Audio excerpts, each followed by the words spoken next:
So, it was my last day in California. I was totally fed up with tourist spots and just wanted to enjoy the rest of my trip. I'd spent the last few days sinking into beer and some joints the locals introduced me to, and that night, I decided to go out with a bang. The place was top-notch, one of those clubs you only see in movies, with a line that seemed to stretch for miles and a bouncer who looked like he stepped out of an MMA fight. But I was on the list, so I breezed past the poor souls still waiting to get in. Inside, the sound was out of this world, and the flashing lights made me feel like time didn't exist. I was already on my second, or maybe third beer, who was counting, anyway, when I bumped into a guy who seemed to be on the same wavelength as me. Brad was his name. You know, that type of guy who seems like everyone's buddy? Yeah, that was Brad. It didn't take long for us to start chatting. He was fucking hilarious, full of crazy stories about travels, parties, and who knows what else. The guy knew how to live life, no doubt about that. We started doing shots. I don't even remember who had the idea, but suddenly, we were laughing, joking around, and knocking back shots one after another. And man, when you think the night is going great, you just keep going, right? The music kept blasting, and people seemed to be enjoying themselves even more as the night went on. I didn't care about anything, just wanted to soak up that good vibe. At some point, he told me he lived somewhere on the West Coast and worked as a pilot. I laughed, thinking he was joking. But Brad kept on, saying flying was his passion and he loved the freedom of being above the clouds. I thought it was cool, but honestly, at that moment, I was more interested in grabbing another drink than discussing life in the air. When the sun started coming up, and the DJ finally decided the party had to end, I was already pretty messed up. You know that feeling like you've lived an entire lifetime in a few hours? That was me. I gave Brad a lopsided hug, the kind only drunks can give, and said goodbye. He looked as wrecked as I did, but I didn't care. To me, the night had been amazing, and that was all that mattered. I stumbled back to the hotel, laughing to myself about the jokes Brad and I had made at the club. When I finally crashed onto the bed, it was like the world stopped. I fell into a deep sleep, the kind you only get when you're completely exhausted. With my head pounding and my body begging for mercy, I passed out without even thinking about what was waiting for me the next day. Waking up the next day was like getting run over by a truck. My head hurt so much it felt like it was going to explode. My mouth was as dry as a desert, and the bitter taste of the hangover wouldn't let up. Every movement was a struggle. Getting out of bed was torture, and the light coming through the window felt like knives in my eyes. I was in deep shit, that's the truth. I couldn't think straight, and my stomach was turning with every step I took. Even so, I had a flight to catch, so I dragged myself to the bathroom, splashed some water on my face, and faced the mirror. I looked like a zombie. My brain could barely process what I was seeing. No way around it, I needed to get to the airport. I grabbed my stuff somewhat automatically and staggered to the taxi. The driver must have sensed my state because he didn't say a word the whole trip, and I was grateful for that. Any louder noise would have made me vomit. When I arrived at the airport, the check-in line felt like an eternity, but I managed to get through without passing out, which was a win. I was so fucked up I didn't even notice who was around me. My only goal was to survive until I got on the plane and pass out. I went through security, got a terrible coffee that only made my nausea worse, and headed to the gate. When I finally got on the plane and shoved my carry-on into the overhead bin, all I wanted was to sit, close my eyes, and pretend the world didn't exist. The problem was, even though I felt like my head was going to explode, the flight attendants seemed a bit nervous. Normally, they have that forced smile, ready to offer you coffee or juice, but this time, they had serious faces, exchanging glances that made me uneasy.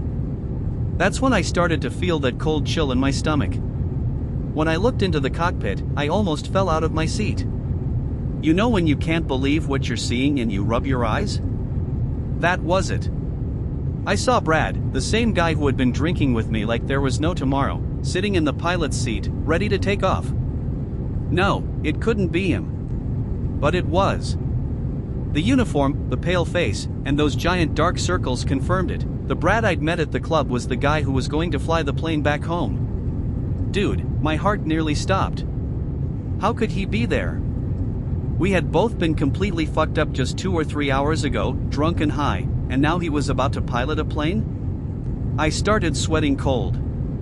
In my head, I tried to convince myself that he was a professional, that he'd done this before. But the truth? I was terrified. The plane made a weird noise as it started speeding down the runway. The cockpit lights flickered, and I felt a hard jolt when we finally took off. I gripped the armrest of the seat, my stomach churning. Every jolt of the plane felt like it was going to throw us back to the ground. And Brad up front, trying to keep control, but you could tell he wasn't doing well. He was as fucked up as I was. I knew it. The people around me started murmuring, and I heard some folks praying quietly. As we climbed, I felt the panic rising. It was like being trapped in a nightmare but with no option to wake up. I was stuck in a metal tube thousands of feet in the air, with a pilot I knew was as fucked up as I had been the night before. A loud noise came from the engine, followed by strong shaking. The plane seemed to be losing stability, and people started screaming. The oxygen masks dropped, and that was the trigger for chaos. Panic took over the cabin. I looked forward and saw Brad struggling with the controls, trying to salvage the situation. But by the way he looked, I knew I couldn't trust him. That's when I realized how fucked we were. Brad was flying our flight straight to hell, and there was nothing I could do to change that. I could only hope he could keep us alive until the end. We had been in the air for about 20 minutes, but it felt like an eternity. Every time the plane shook, my heart raced. And dude, it wasn't just the turbulence, it was the way Brad was flying. He clearly wasn't in control. Every maneuver he made seemed wrong, and I could see the panic growing on the flight attendants' faces. I knew that hangover was messing him up just like it was messing me up.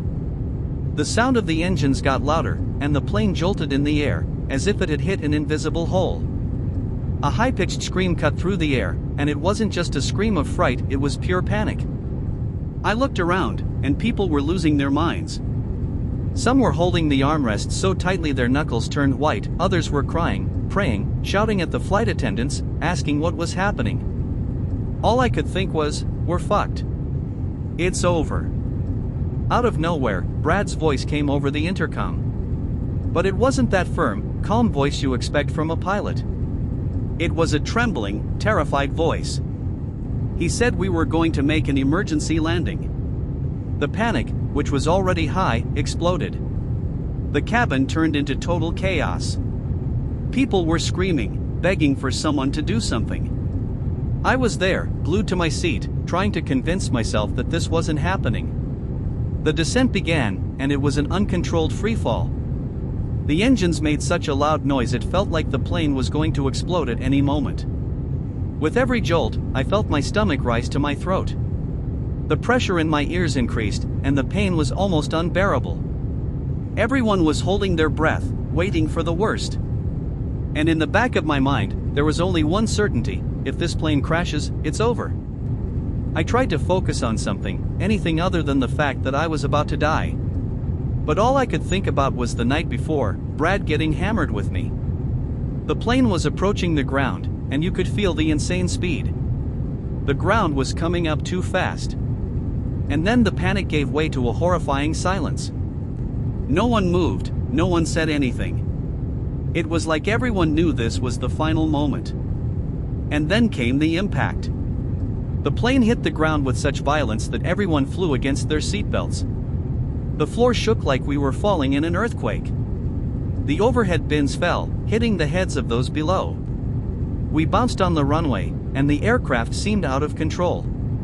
But, miraculously, we kept sliding. The wheels screeched, releasing smoke, and the plane finally stopped.